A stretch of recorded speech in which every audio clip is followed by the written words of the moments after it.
Ah, c'est très bien. Mais pourquoi parlez-vous de façon peu hâtive? Auriez-vous donc la goutte à l'imaginative? Chut, cela devient trop difficile. Aujourd'hui, vos mots sont hésitants. Pourquoi? C'est qu'il fait nuit. Dans cette ombre, à tâtons, il cherche votre oreille. Les miens n'éprouvent pas difficulté pareille. Ils trouvent tout de suite, oh, cela va de soi, puisque c'est dans mon cœur, eux, que je les reçois. Or moi j'ai le cœur grand, vous l'oreille petite. D'ailleurs vos mots à vous descendent, ils vont plus vite.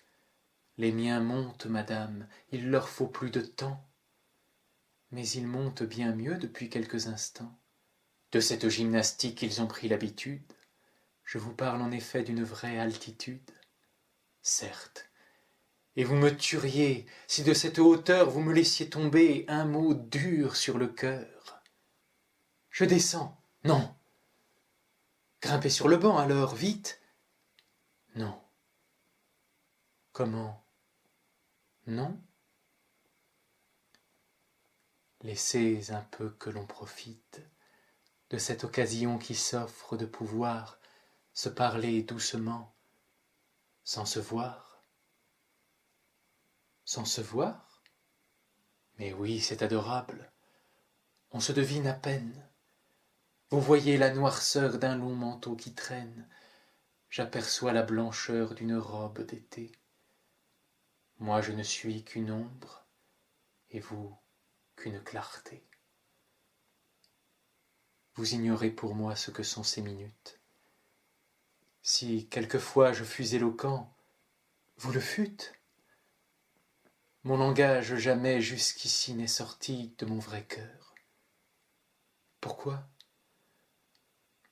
Parce que jusqu'ici je parlais à travers. Quoi? Le vertige où tremble quiconque est sous vos yeux? Mais ce soir, il me semble que je vais vous parler pour la première fois. C'est vrai que vous avez une toute autre voix? Oui, tout autre. Car dans la nuit qui me protège, j'ose être enfin moi-même et j'ose... Où en étais-je? Je ne sais tout ceci. Pardonnez mon émoi, c'est si délicieux, c'est si nouveau pour moi. Si nouveau? Si nouveau, mais oui, d'être sincère. La peur d'être raillé toujours au cœur me serre. Raillé de quoi? Mais d'un élan. Oui, mon cœur, toujours de mon esprit s'habille par pudeur. Je pars pour décrocher l'étoile et je m'arrête par peur du ridicule à cueillir la fleurette. La fleurette a du bon? Ce soir dédaignons-la. Vous ne m'aviez jamais parlé comme cela. Ah, si loin des carquois, des torches et des flèches, on se sauvait un peu vers des choses plus fraîches.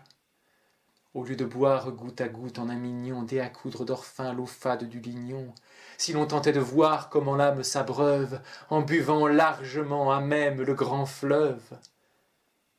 Mais l'esprit, j'en ai fait pour vous faire rester d'abord, mais maintenant ce serait insulter cette nuit, ces parfums, cette heure, la nature, que de parler comme un billet doux de voiture. Laissons d'un seul regard de ces astres le ciel, nous désarmer de tout notre artificiel. Je crains tant que parmi notre alchimie exquise, le vrai du sentiment ne se volatilise, que l'âme ne se vide à ces passe-temps vains, et que le fin du fin ne soit la fin des fins. Mais l'esprit, je le hais dans l'amour.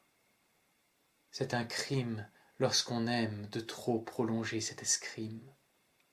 Le moment vient d'ailleurs inévitablement, et je plains ceux pour qui ne vient pas ce moment, où nous sentons qu'en nous un amour noble existe, que chaque joli mot que nous disons rend triste. Eh bien, si ce moment est venu pour nous deux, quel mot me direz-vous? Tous tous ceux qui me viendront, je vais vous les jeter en touffe sans les mettre en bouquet. Je vous aime, j'étouffe, je t'aime, je suis fou, je n'en peux plus, c'est trop. Ton nom est dans mon cœur comme dans un grelot. Et comme tout le temps Roxane, je frissonne, tout le temps le grelot s'agite et le nom sonne. De toi je me souviens de tout, j'ai tout aimé. Je me souviens que l'an dernier, un jour, le 12 mai, pour sortir le matin, tu changeas de coiffure. J'ai tellement pris pour clarté ta chevelure que, comme lorsqu'on a trop fixé le soleil, on voit sur toute chose ensuite un rond vermeil. Surtout, quand j'ai quitté les feux dont tu m'inondes, mon regard ébloui pose des taches blondes. Oui, c'est bien de l'amour. Certes, ce sentiment qui m'envahit, terrible et jaloux, c'est vraiment de l'amour. Il en a toute la fureur triste de l'amour. Et pourtant il n'est pas égoïste. Ah, que pour ton bonheur je donnerais le mien, quand même tu devrais n'en savoir jamais rien.